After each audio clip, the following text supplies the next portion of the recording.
Yeah, today for my campfire tale, I'd like to talk to you about, me owning a canoe and all the nice, neat adventures I've had with it. 'Cause like 65 years ago, I took my paper route money and I bought this 18-foot, 100-pound aluminum canoe that I quickly named her Sally.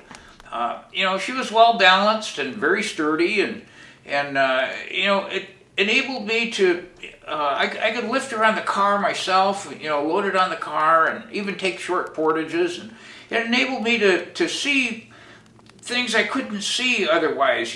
Go to places I couldn't go. Just really enjoy nature by having this canoe.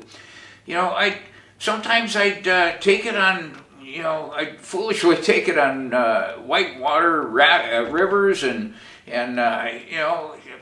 Sally developed a few dents, and I developed some gray hairs as a result, and that was kind of dumb. I probably shouldn't have done that. But we've had experiences like, once a tree branch came down and just flattened Sally to the ground, and I figured, well, I've lost her. But, I flipped it on over and jumped in just the right spot, and the metal memory, it just boing, and it went back to like practically brand new again. It was magic, and the fun that we've had. I mean, some of the experiences we've had. Once I was canoeing down the Snoqualmie, and we see this cow that had slid down the bank, and it was just panicked. You could see the panic in its eyes. It was in this water up to its chest, and so we went and found the dairy farmer that owned it, and he was able to rescue the cow okay. And another time we saw a canoe that looked like it was lost or abandoned or something, and so we picked it up and brought it back to the launch area and called the sheriff, and the sheriff got back to us after a while and says, yeah, this was a stolen canoe. In fact, they stole the truck that the canoe was in. And, the guy that owned it was kind of happy to get it back. And a couple times, while I was out canoeing, I thought I was getting shot at.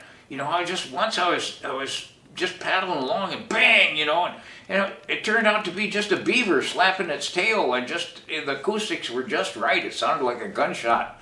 And the other time I was paddling along, and just right over my head, bang, and I hear BBs hitting the grass and stuff around me, and I dive down in the bottom of the canoe, and I look up, and some farmer had mounted this speaker on top of a post and was playing this record that sounded like a gunshot to keep the birds away from the berry farm that he had.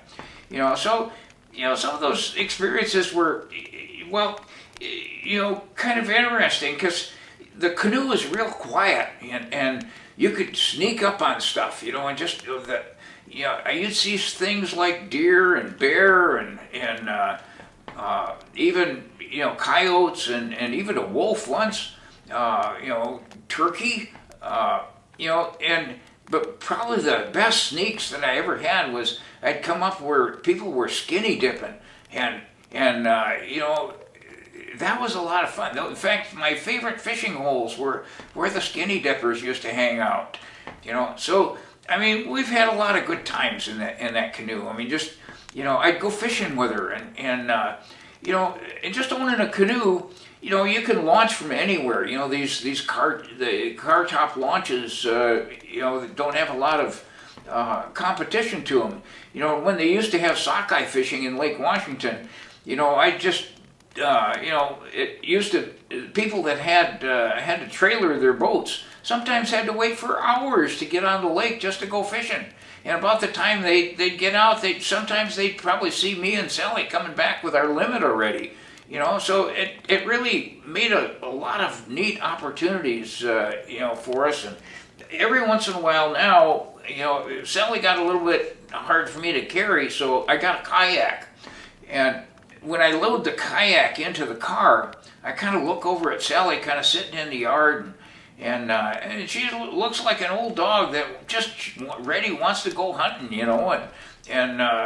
so every once in a while when I walk by Sally, I'll just give her a little pat on the bow, and because loyalty, like I've had 65 years, long time, and you got to kind of acknowledge that kind of loyalty, and she's been a good canoe. Probably the best investment I ever made. We hope that you enjoyed this week's telling of Campfire Tales. Please remember to hit subscribe to make sure that you get the announcements for next week's upcoming activities, as well as the new topics for the Campfire Tales. Please also share the fun that we have here and let your friends know about our website. Check out RogersOutdoorChannel.org for more information and to stay connected. If you like the outdoors, great to enjoy this site.